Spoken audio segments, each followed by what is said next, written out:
क्या आप भी अपने इर्द गिर्द निगेटिव और टॉक्सिक लोगों से घिर गए?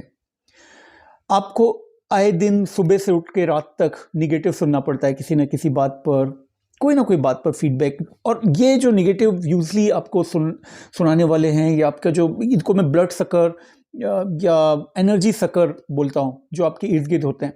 तो ये एनर्जी सकर जो होते हैं, ये हमेशा फॉल्ट फाइंडिंग करेंगे आप में। आप चाहे जो भी कर रहे हो, आप गला काट के दे दोगे तो भी उनको लगेगा कि तिरछा काट के दिया। तो इनको क्या किया जाए, कैसे हैंडल किया जाए? सबसे पहला है पहचान। एनर्जी सकर जितने भी इर्द गिर्द आपके होते हैं, जो आपको आगे बढ़ने से रोक रहे हैं बुरी तरह से, और आपके इंटरनल पीस को ख़त्म कर रहे हैं, उनकी पहचान नहीं करोगे तो कभी भी उसका सोल्यूशन नहीं कर सकते आप। और पहचान सिर्फ ये होती है कि ये लोग यूजली आप में निगेटिव फाइंड करते हैं, आपके व्यवहार में, आपके रहन सहन में, आपके एनवायरनमेंट में। फॉर एग्जांपल, एक एग्जांपल, आप किसी को अपना घर दिखाने लाए हो, और उसका घर उसकी खूबसूरती या इंटीरियर कितना अच्छा है या कितना क्लीन है, क्या है, उस पर नहीं जाके कहीं पर दीवार थोड़ी सी उधड़ी है, सिर्फ उस पर जाता है और वो बोलता है, देखो ये क्यों उधड़ गई है, ये तो दीवार उधड़ी हुई।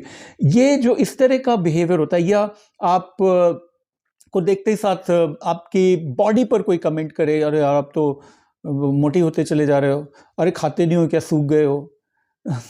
ठीक है, इस तरह के कुछ भी कमेंट, बीमार लग रहे हो, कुछ भी, आपकी प्रैक्टिस क्यों नहीं चल रही, कुछ भी निगेटिव, आप तुम्हें याद क्यों नहीं होता यार, इस तरह के जो भी निगेटिव, या आप ये तो व्यर्थ में निगेटिव बोले जो कहीं भी तारतम्य नहीं था। कई बार आपसे कुछ गलती हो गई तो उस गलती को पकड़ के बैठ गए और उस गलती पर आपको ह्यूमिलेट करना शुरू किया। तो ये कई बार आपके बहुत क्लोज लोग हो सकते हैं, बहुत क्लोज, मतलब कई बार अवॉइडेबल लोग होंगे। तो पहले आप यदि पहचान गए तो इनको कंप्लीटली अवॉइड कीजिए, अपनी ज़िंदगी से अपने आप को अलग कीजिए, रिएक्ट मत कीजिए उन पर। ठीक है, रिएक्ट करने से बात नहीं बनेगी, उनको जस्ट अलूफ हो जाइए उनसे, वन। ठीक है, कभी कभी ये लोग आपकी ज़िंदगी से इतने गुथे हुए रहते हैं जिनसे अलग होना असंभव है। बहुत ही करीबी कोई रिश्ता हो सकता है आपका भाई बहन, माता पिता, close friend, husband wife, anybody it could be.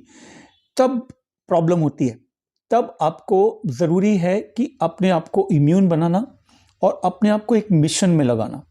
एक कोई भी मिशन, अपने व्यक्तित्व को बेटर करने का, इस सोसाइटी को बेटर करने का, या किसी की हेल्प करने का, या कुछ नया सीखने का, या कुछ नया पाने का, इट कुड बी एनीथिंग। जब आप कोई मिशन बनाते हो ना, तो आपको फिर व्यक्ति इंपॉर्टेंट नहीं हो जाते हैं, लोग इंपॉर्टेंट नहीं हो जाते हैं, कौन आपकी ज़िंदगी में है, कौन नहीं है, कौन क्या कह रहा है, कौन क्या नहीं कह रहा है, ये महत्वपूर्ण नहीं रह जाता है। तो मैं यही सलाह दूंगा कि अपनी ज़िंदगी में एक उद्देश्य, एक सपना हमेशा हमेशा रखो।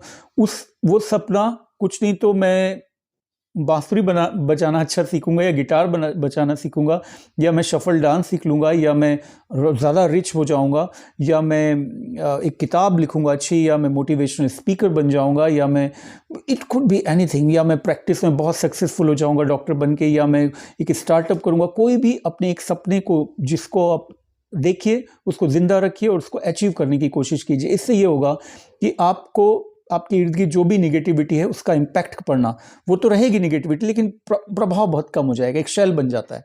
ठीक है, दूसरा, कभी भी खुद ये व्यवहार ना करें जो दूसरे से आप एक्सपेक्ट नहीं कर रहे हैं।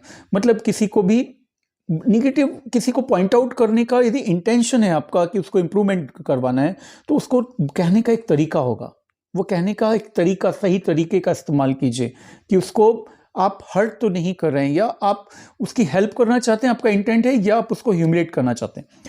कई लोग ये जो निगेटिव आपके साथ व्यवहार कर रहे होते हैं, इनमें से बहुत सारे लोग अंदर से हीन भावनाग्रस्त होते हैं या फ्रस्ट्रेटेड होते हैं, कभी कभी आपसे ईर्ष्या रख सकते हैं, और कभी कभी कुछ लोगों का जस्ट एक जनरलाइज सैडिस्ट बिहेवियर होता है, जहां पर दूसरे को दुख देकर उन्हें अच्छा लगता है। तो मैं यही कहूँगा कि इनसे अपने आप को अलग रखना, और अपने, यदि आप अवॉइडेबल रिश्ता है तो उनसे अलग रखिए।